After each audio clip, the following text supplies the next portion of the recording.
नमस्कार मेरे प्यारे दोस्तों, आप सभी का स्वागत है मेरे YouTube चैनल हॉर्टिकल्चर इंसाइक्लोपीडिया में। और दोस्तों आज मैं आपको अंगूर से संबंधित महत्वपूर्ण जानकारी दूंगा, जो है अंगूर की थिनिंग और अंगूर में G3 हार्मोन का उपयोग कैसे करें। दोस्तों मैं शुरुआत करता हूं अंगूर की थिनिंग से। अंगूर की थिनिंग करना बहुत ज़रूरी है सीडलेस वैरायटियों में, जहां अंगूर के गुच्छे बहुत बढ़िया फलते हैं। तो वहां पर एक परेशानी भी उत्पन्न हो जाती है दोस्तों।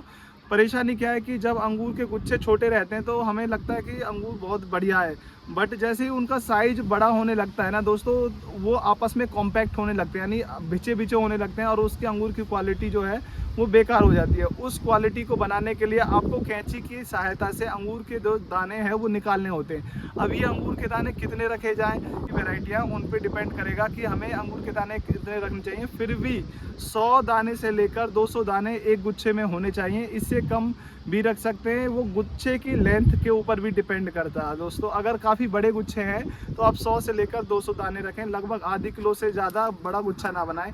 अब मैं आपको दिखा रहा हूँ हमारी पूसा अदिति वैरायटी दोस्तों। ये है पूसा अदिति, देखिए कितनी बढ़िया है। दाने सेट हो गए। साइज़ क्या है दोस्तों, साइज अंगूर का आज की डेट में जो है वो है 3 से लेकर 4 mm। 3 से लेकर 4 mm का जो साइज होता है वो होता है मूंग के दाने के बराबर का साइज। और मूंग का दाना जो है उस स्टेज पे हमें थिनिंग स्टार्ट कर देनी चाहिए। कई बार हमें थिनिंग 2 बार तक करनी पड़ सकती है। 2 बार थिनिंग, एक तो मूंग के दाने के साइज पर, दूसरी थिनिंग मटर के दाने के साइज होने से पहले। दोस्तों 2 बार थिनिंग करने से क्या होगा कि अंगूर की जो क्वालिटी है वो बहुत अच्छी बनेगी। तो दोस्तों हम इस गुच्छे पे आपको समझाएंगे कि थिनिंग कैसे करते हैं। दोस्तों अंगूर की थिनिंग करने के लिए, अंगूर के दानों की थिनिंग करने के लिए आपको एक कैंची की आवश्यकता पड़ेगी। कैंची साफ सुथरी होनी चाहिए, स्टेलाइज होनी चाहिए। आप गर्म पानी में इसको स्टेलाइज कर सकते हैं, या अल्कोहल में कर सकते हैं, या स्पिरिट में कर सकते हैं। दोस्तों जैसा ये गुच्छा है, अब इसको थिनिंग कैसे करना और क्यों करना है दोस्तों, सबसे अच्छा तरीका होता है, जैसे अगर आपका गुच्छा जो लंबाई है ना, सबसे पहले तो उसको कम करें। कम कितनी करनी होती है, 25% से लेकर 30% गुच्छे की लंबाई कम करनी होती है। क्योंकि आप ध्यान से देखोगे ऊपर के जो दाने हैं वो बड़े हैं, यानी उनका साइज बड़ा है, और नीचे की तरफ जो गुच्छा है उनका दाने का साइज छोटा है। तो इसका मतलब ये अंगूर का गुच्छा ऊपर से खिलना स्टार्ट हुआ तो, और नीचे लेट खिला, यानी 2 दिन का अंतर है। तो दोस्तों क्या होता है, अगर हम इसको ऐसे रहने देते हैं तो जब अंगूर हार्वेस्टिंग का टाइम आएगा तो ऊपर के दाने जल्दी पकेंगे और ये बाद में पकेंगे, यानी ये मीठे पहले हो जाएंगे, ये बाद में होंगे। तो ऐसा ना हो, इसलिए हम क्या करते हैं, नीचे की तरफ जो हमारा गुच्छा है उसे 30% तक हम कट कर देते हैं इस प्रकार से।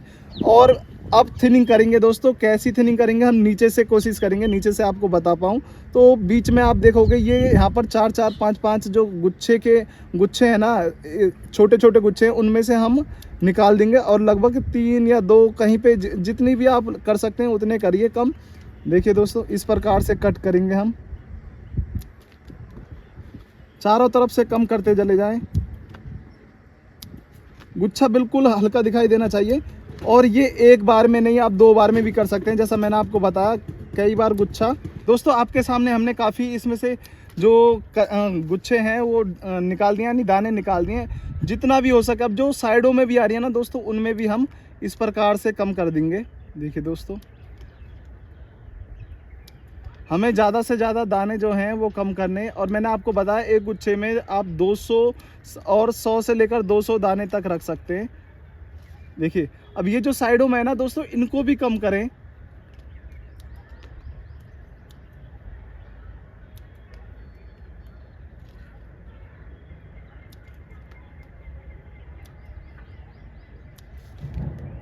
दोस्तों जैसा मैंने आपको सेब में बताया था कि थोड़ा सा हमको दुख होता है और हमें लगता है कि नहीं नहीं ऐसा नहीं करना चाहिए, परंतु अगर आप ऐसा नहीं करोगे तो बाद में ये जो क्वालिटी है ना अंगूर की वो बेकार हो जाएगी और अंगूर के दाने बढ़िया नहीं बनेंगे। इसलिए आपको ये करना ही होगा अंगूर में, क्योंकि जो वैरायटियाँ सेल्फ थिनिंग नहीं होती हैं, सेल्फ थिनिंग का मतलब जैसे मांजरी नवीन या फिर पूसा स्वर्णिका, ये वैरायटियाँ अपने आप दाने कम कर लेती हैं, गिरा देती हैं, तो वो बढ़िया गुच्छा अपने आप ही बना लेती हैं प्राकृतिक। तो आपको मेहनत नहीं करनी पड़ती। पर फ्लेम, पूसा दीती, परलेट में कई बार 2 से 3 बार भी थिनिंग करनी होती है। अब देखिए इस गुच्छे को, और इसी के साइड में दोस्तों मैं आपको दिखा रहा हूँ ये दूसरा गुच्छा, देखिए जो अभी थिनिंग नहीं करा है। दोनों में कितना अंतर है ये देखिए दोस्तों।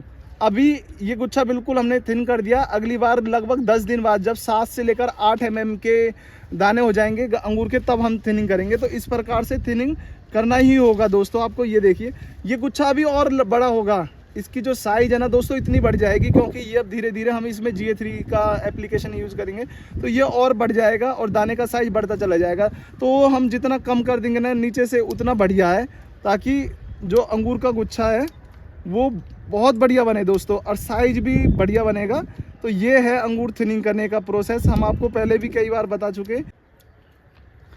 ये देखिए दोस्तों, हमने कितने बढ़िया ये दोनों गुच्छों में से थिनिंग कर दिया। इसी प्रकार से जितनी भी हमारी वैरायटी हैं, Perlette, Pusa Aditi, Pusa seedless, Thompson, red flame seedless, ये वैरायटियाँ सभी थिनिंग करनी पड़ेंगी। ब्यूटी सीडलेस, इन सभी को थिनिंग करना होगा दोस्तों। अब मैं आपको GA3 हार्मोन उपयोग करना बताता हूँ। पहले हम ये बताएंगे कि GA3 हार्मोन को कैसे बनाएं और फिर बताएंगे कैसे उपयोग करें। तो दोस्तों अब हम आ चुके हैं अपने GA3 बनाने के लिए अपने ट्यूबवेल के पास में। यहाँ पर पानी बहुत ही अच्छा है दोस्तों हमारे यहाँ पर। दोस्तों किन किन चीज़ों की ज़रूरत पड़ेगी GA3 जो सॉल्यूशन है उसे बनाने के लिए, और अब की बार हम GA3 के साथ कौन सा हार्मोन यूज़ करेंगे दोस्तों, आप सभी को हम यही चीज़ बता रहे हैं। तो सबसे पहले आपको एक डब्बे की ज़रूरत पड़ेगी जिसमें लगभग 1 लीटर पानी आ जाए। 1 लीटर तो कम से कम हमको पानी चाहिए। और दूसरा फिर GA3 दोस्तों पिछली बार भी हमने प्रोजिप यूज़ किया था, 1 ग्राम की डिब्बी है और ये हमारे यहाँ पर हमको लगभग 60 से 70 रुपये में आसानी से मिल गई है। और अब की बार पिछली बार हमने पाउच यूज़ करा था सॉल्वेंट का, इस बार हम लिक्विड यूज़ कर रहे हैं GA3 के लिए। तो दोस्तों ये हो गया। और दोस्तों इस बार हम GA3 के साथ में CPPO हार्मोन का यूज़ करेंगे। जो लोग अपनी फसल को 10 दिन लेट नहीं करना चाहते और जिनको ये दिक्कत भी नहीं है कि अंगूर बारिश हो जाए तो फटेगा कि नहीं फटेगा, तो वो ये अवॉइड कर दें। ये महाराष्ट्र में भी सब जगह पूरी दुनिया में यूज़ होते हैं। जो हार्मोन मैं बता रहा हूँ ये सभी हार्मोन अंगूर के लिए कंपलसरी हैं। तो इन हार्मोन का उपयोग करने से अंगूर की जो गुणवत्ता वो बढ़ती है दोस्तों। अब आपको मैं शुरुआत करता हूँ दोस्तों। देखिए सबसे पहले मैंने एक बोतल में पानी ले लिया, 1 लीटर पानी लिया है दोस्तों। ये पानी मैंने हल्का सा गर्म कर लिया है, और पिछली बार जब हमने पानी यूज़ किया था तो सीधा डायरेक्ट कुंडे से यूज़ कर लिया था। तो दोस्तों सबसे पहले क्या करना है, डब्बे लेना। डब्बे में हम खाली डब्बा बिल्कुल, ये सॉल्वेंट है, और सॉल्वेंट की जगह पे आप स्पिरिट यूज़ कर सकते हैं, अल्कोहल यूज़ कर सकते हैं। कितना लेना दोस्तों, अगर मैं इसमें 50 ml ले रहा हूँ, देखिए दोस्तों 50 ml ले रहा हूँ चाहे 100 ml ले रहा हूँ, कोई फ़र्क नहीं पड़ता। परंतु जो हमारा सॉल्यूशन है वो 1 लीटर का होना चाहिए, वो बताऊंगा कैसे। ये हमने 50 ml लिया है सॉल्वेंट, और फिर हम जो हमारा GA3 है दोस्तों, GA3 को हम इस सॉल्वेंट में डाल देंगे। पाउडर फॉर्म में होगा दोस्तों, बिल्कुल बारीक पाउडर होता है। जो हमने 50 ml लिया उसमें इस पाउडर को डाल देंगे अच्छे से, और थोड़ा सा सॉल्वेंट इसमें भी डाल देंगे डिब्बी में, और अच्छे से इसको हिला देंगे। अब इस डिब्बी को फेंकना नहीं है, तो क्या करना है दोस्तों, इस सॉल्वेंट में इसको घोलने के लिए अच्छे से इस प्रकार से हिलाएंगे।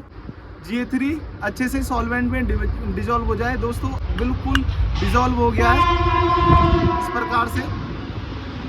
अब क्या करना दोस्तों, जो हमने पानी लिया था, ये पानी लिया था, और पानी हमने 1 लीटर लिया, तो 1 लीटर पानी को इसमें मिला देंगे।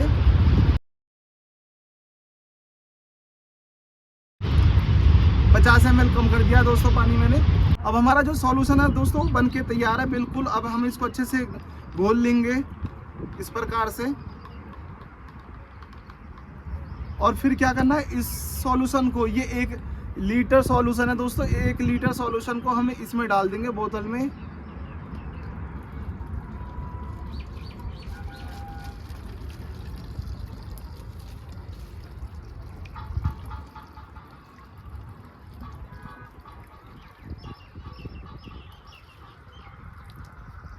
यहाँ तक तो आप सभी को करना है जो सीडलेस चाहते हैं अंगूर, जो सीडलेस वेराइटियाँ हैं। कुछ वेराइटियाँ जो है GA3 हार्मोन का उपयोग नहीं होता है या कम होता है, जैसे मांजरी नवीन और मांजरी किशमिश। इन वेराइटियों में आप 5 ppm GA3 का यूज कर सकते हैं, या फिर ना भी करेंगे तब भी चलेगा दोस्तों। तो ये सॉल्यूशन बनके तैयार हो गया। ये है 1000 ppm का, 1 लीटर पानी में दोस्तों 1000 ppm का सॉल्यूशन बनके तैयार है GA3 का।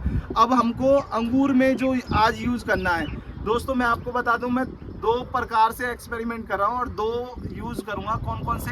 एक तो 30 ppm, पिछली बार हमने 20 का यूज़ किया था। GA3 हार्मोन का यूज़ करेंगे 1 लीटर पानी में 30 ml इस बोतल से निकाल कर, और 1 लीटर जो साफ पानी है उसमें मिलाकर उसको डिपिंग करेंगे अंगूर को। परंतु कुछ वैरायटी में, कुछ प्लांट में हम CPPO हार्मोन और 6BA का भी यूज़ करेंगे। तो दोस्तों वो कितना करना होता है, किस साइज पे करना होता है, वो भी मैं आपको बता दूं। दोस्तों सबसे पहले 1 लीटर पानी लेना है, वही जैसे हम लेते हैं हर बार। तो 1 लीटर पानी मैंने ले लिया है, उसमें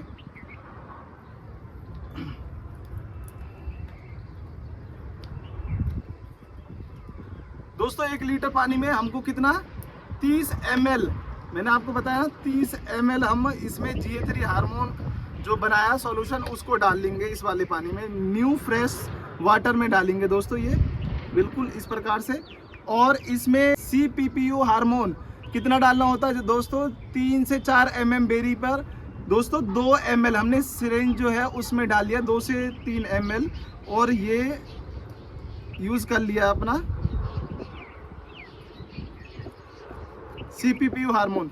दोस्तों मैं फिर बता दूं, CPPO हार्मोन कोई कंपलसरी नहीं है। आप बेरी के ऊपर के स्किन को हार्ड करना चाहते हैं और बारिश में बेरी क्रैकिंग से बचना चाहते हैं तो CPPO हार्मोन करें, ये 10 दिन लेट कर देती है फसल को। और फिर आती है बात 6BA हार्मोन का भी यूज़ कितना करना है दोस्तों, 10 ppm यूज़ करना दोस्तों, 10 ppm। हम 10 ml नाप कर दोस्तों 10 ml हमने ये ले लिया है अपना 6BA को भी इसमें डाल देंगे। ये हो गया हमारा सॉल्यूशन बन के तैयार है। इसको थोड़ा से अच्छे से घोल देंगे।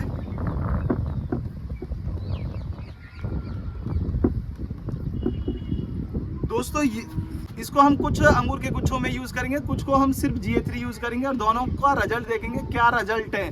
दोस्तों ये हमारे लिए भी ज़रूरी है और आपके लिए भी ज़रूरी है कि क्या रिजल्ट आते हैं। दोस्तों अब ये सॉल्यूशन बिल्कुल यूज़ करने के लिए तैयार है। क्या क्या यूज़ करा, 30 ml, 20 भी यूज़ कर सकते हैं, पहली बार यूज़ कर रहे हैं तो 20 से 30 ml यूज़ करना होता है GA3।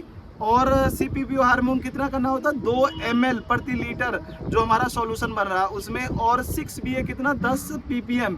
दोस्तों मैं फिर कह रहा हूँ 6BA और CPPO हार्मोन आप अवॉइड कर सकते हैं, कोई दिक्कत नहीं है। ये जो भी मैं आपको आंकड़े बता रहा हूँ, जो भी सॉल्यूशन बनाने का तरीका बता रहा हूँ, ये सारे के सारे ICR पुणे मांजरी की साइट पर बाकायदा है और इस पे रिसर्च हो चुकी है। दोस्तों अब मैं आ चुका हूँ अपने पौधे के पास में जिसकी हमने थिनिंग करी थी। दोस्तों मैं इसमें पहले वो वाला सॉल्यूशन यूज़ कर रहा हूँ जिसमें हमने 6BA और CPPO हार्मोन यूज़ करा। तो दोस्तों देखिए किस प्रकार से यूज़ करना होता है। इस प्रकार से हम गुच्छे को डिप कर देते हैं डब्बे में और लगभग 2 से लेकर 5 सेकंड तक इसमें डिप रहने देते हैं। उसके बाद हमें ऐसे निकाल लेते हैं। देखिए दोस्तों ये निकाल लिया। अब इसी के साइड में दूसरा गुच्छा है, इसमें मैं नॉर्मल वाला यूज़ करूँगा, बिल्कुल इसी प्रकार से यूज़ करूँगा दोस्तों। देखिए दोस्तों ये दूसरा डब्बा आ गया और इसमें हमने 20 ppm GA3, खाली 20 ppm GA3 का यूज़ किया है। देखिए ये इस प्रकार से हम इसको भी इसमें डिप कर देंगे और 2 से लेकर 5 सेकंड तक डिप रखेंगे दोस्तों। ये हमने हो गया। दोनों ही तरीके बेस्ट हैं, ये थोड़ा और बेस्ट है कमर्शियली तौर पे। ये हम इसे घर में यूज़ करें तो घर के लिए ये बिल्कुल बेस्ट है। अब देखना ये आपके सामने ये 2 गुच्छे पर काफ़ी फोकस रहेगा कि इनमें सीड कितना अलग होता है या गुच्छे का साइज़ क्या होता है, दाने का साइज़ क्या होता है। ये सब सारी चीज़ हम रिसर्च करके आपको वीडियो के माध्यम से भी दिखाएंगे और हमारी बुक में भी आपको इन चीज़ों के बारे में मिलेगा। तो दोस्तों ये वाला फर्स्ट GA3 यूज़ करने के बाद दूसरा GA3 3 से लेकर 5 दिन में यूज़ किया जाता है। फिर उसके बाद तीसरा GA3 उसके अगले 3 से लेकर 5 दिन में यूज़ किया जाता है। मटर के दाने के बराबर होने से पहले तीनों GA3 के हार्मोन का उपयोग कर लेना चाहिए। दोस्तों हम तीनों का ही वीडियो बनाएंगे और आपको बताते रहेंगे। साइज भी, जो ये साइज है ना कितनी तेज़ी से गेन करेगा वो सब आपको हम बताएंगे। देखिए दोस्तों वीडियो को लाइक कीजिए, शेयर कीजिए। धन्यवाद दोस्तों।